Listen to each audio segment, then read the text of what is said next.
Hello beautiful beings, my name is Nick and welcome back to my channel. Today we're going to be talking about fasting. Let's dive into it.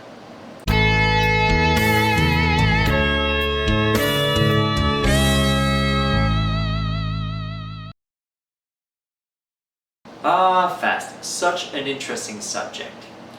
Throughout history, fasting has been associated with religions, spirituality, and just regeneration of body in general. In Islam, there's the Ramadan. In Christianity, we have the fasting or the partial fasting prior Easter. It's funny how people are so quick to demonize fasting and its benefits, though. It's basically because of society's programming that people basically tend to cling so much to the 3 meal a day, quote-unquote, necessity. People have basically been so used to it since the time they were young that for them it's just completely normal. It's pretty much part of our subconscious at this point. But basically we're not supposed to eat 3 meals a day. Our bodies is just not made for that. It's basically just a byproduct of consumerism, especially in the West, because it's been pushed so much on the population. Please consume, consume, consume.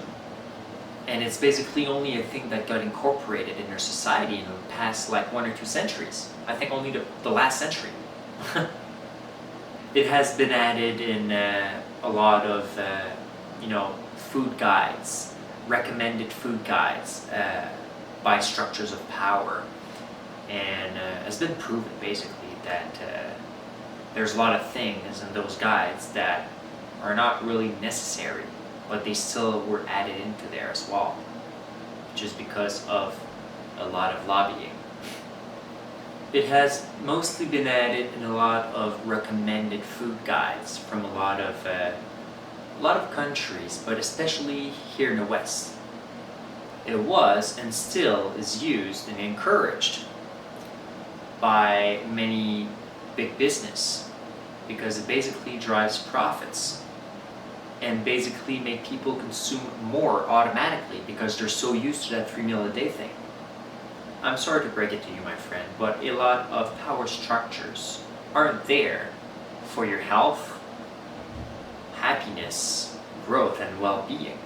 They're mostly there for their own personal gains, right? For their own greed, power, and money, basically, for profits. Even if it means corrupting guides and basically lying to people to get to their means. And that concept is applicable to many other industries or other parts of our society that sometimes we're not even aware of. Do you remember when there were ads back then? I don't remember exactly when, but I don't know if it was like the 80s, 70s, 60s or whatever, but back then there were cigarette ads on TV and they were showing cigarette brands and basically, recommended by your doctor and everything. And later down the road we discovered about the lobby and all the lying and everything, and they were in trouble for that. But we discovered about all the lies and deceit about that, so why wouldn't it be applicable on other parts of society? Do you think greed and evil from those companies are gone forever? Nah, life is always a balance. It's always a yin and a yang. There's always going to be good, there's always going to be evil. If you only think that everybody wants your good and nobody have like bad intentions, well, you might be in for quite a shock eventually. Yes, my channel is about positivity, spirituality, a little bit of philosophy, a little bit of comedy, here and there. But my channel is also about being real with you. And sometimes being real means that some people might disagree. And I think that's completely fine. That's healthy. We need disagreements in life. And sometimes being real, well, it might, may bring up some uncomfortable truth here and there sometimes. Okay, so now let's continue. Do you know who your best friend is regarding your own health? Yourself. Your own inner guidance system. Your gut. Inside your gut, you already have enzymes. Cells. Basically, it kind of looks like a network.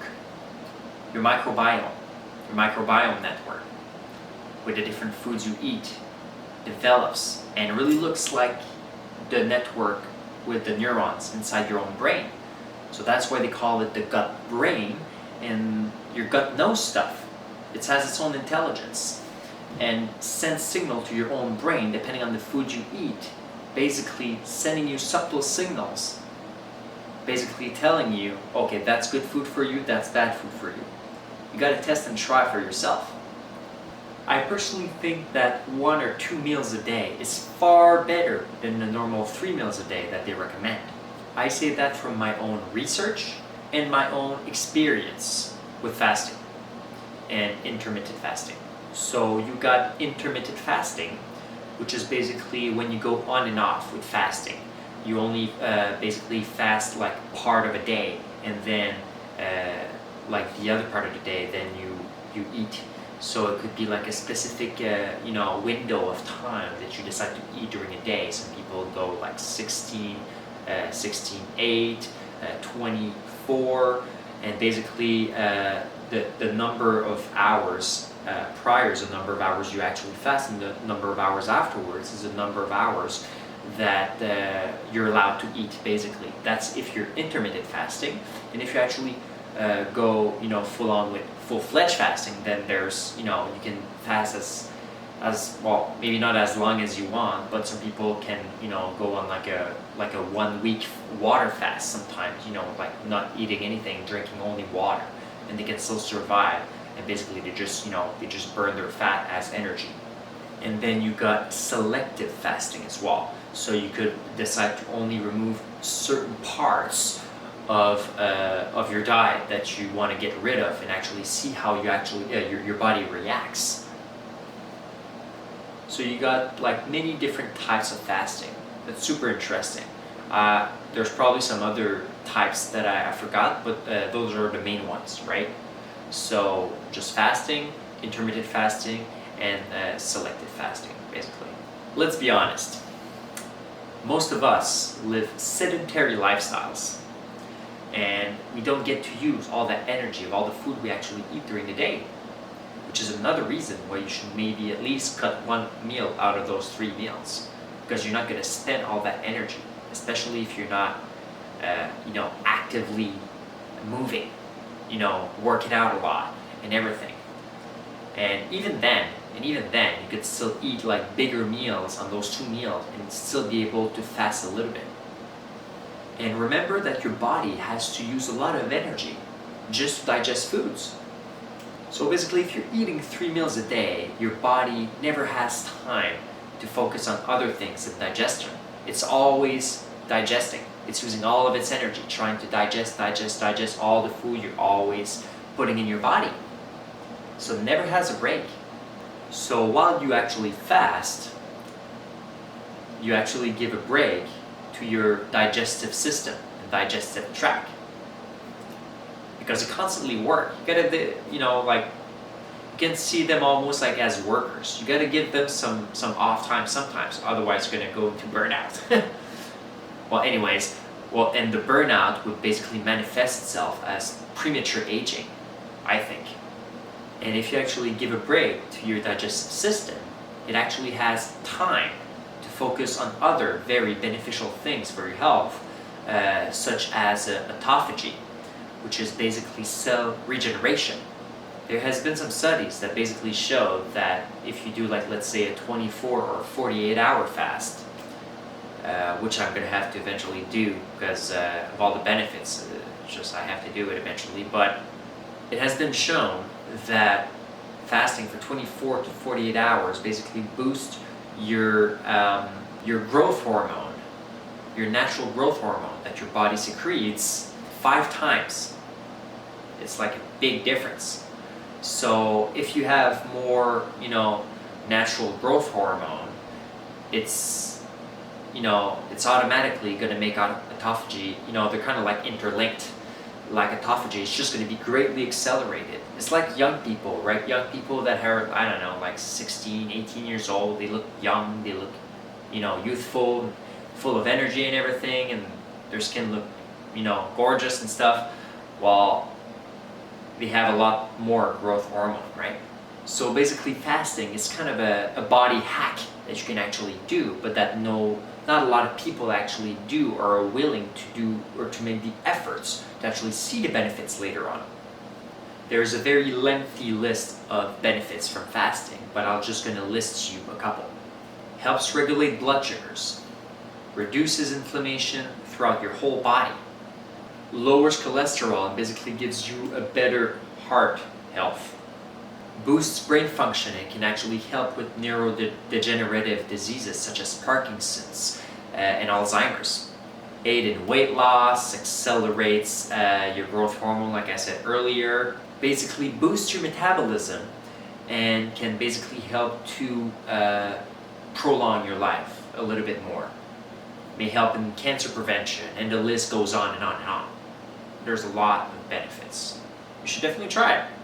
Yeah, you should definitely try it before making any assumptions. I see fasting as a natural body mechanism that your body has to basically help you grow yourself stronger in times of scarcity, in times where there's not a lot of food around. But you can do it even in times of abundance, to actually do the body hacks and actually reap the benefits, right? Reap the rewards of it and just help you be healthier, stronger. It basically forces your body to go into starvation mode and grow stronger out of it. So it's like, when you have like let's say a hard or a difficult challenge in your life, and basically challenges you mentally and you grow stronger mentally out of it. Well, it's the same analogy. I use that analogy physically. It basically makes your body stronger, more resilient. Yeah, your body's just going to grow stronger out of it. It's like a muscle. The more you practice it, the better you get. Hence, why I actually practice intermittent fasting every day. I always fast in the morning. That's the easiest part in my opinion, but people can use different time windows during the day if you decide to try it. And basically, what I do is my first meal of the day, I only eat my first solid meal of the day mid-afternoon or early afternoon if I'm super hungry. So don't be afraid to put a little stress on your body. It's just going to grow stronger and more resilient, like I just said. And if you fast for longer, you can definitely feel the mental boosting effects. It's pretty crazy. Like, remember the times when I decided to go on fasting for like 24 hours. By the end of the 24 hours, woo! I could feel it. I could feel just the boost of energy. Just like it kind of feels like your brain is on fire. Like all your neurons is all firing up, and you're like, oh! Like you gotta use your brain power almost. It's like it's been amped up like turbo fuel or something. Like I said earlier, some people will try week-long fasts for a whole week, and apparently it's not easy to do. I might try it eventually, not now, but eventually. But apparently it's super hard if you go on a water fast for a week, but after I think the third or the fourth day, then your really bad hunger kind of dissipates, and then all of a sudden, kind of like your brain fog clears up, and after that, the boost of energy just kind of comes out of nowhere. In conclusion, fasting or intermittent fasting can do absolute wonders in your life. You should definitely at least try it once and then make your own decision, your own mind on it. It helps you practice discipline, self-control. It can help you further your spiritual or religious practices, basically bringing you in a state that, not a state of suffering, but a state of challenge and basically brings you closer to the universe in some way, or closer to God, if you wish. It can help to make you appreciate your food that you have on your table every single day a lot more. So yeah, it can really help your physical, mental health tremendously. And please, don't eat whenever the clock says you should eat. Eat whenever your body tells you you should eat. And basically try fasting for yourself. Maybe, who knows, maybe your worldview might change. Thank you so much for watching. I'm wishing all of you guys all the best. Sending you much love and peace, and namaste.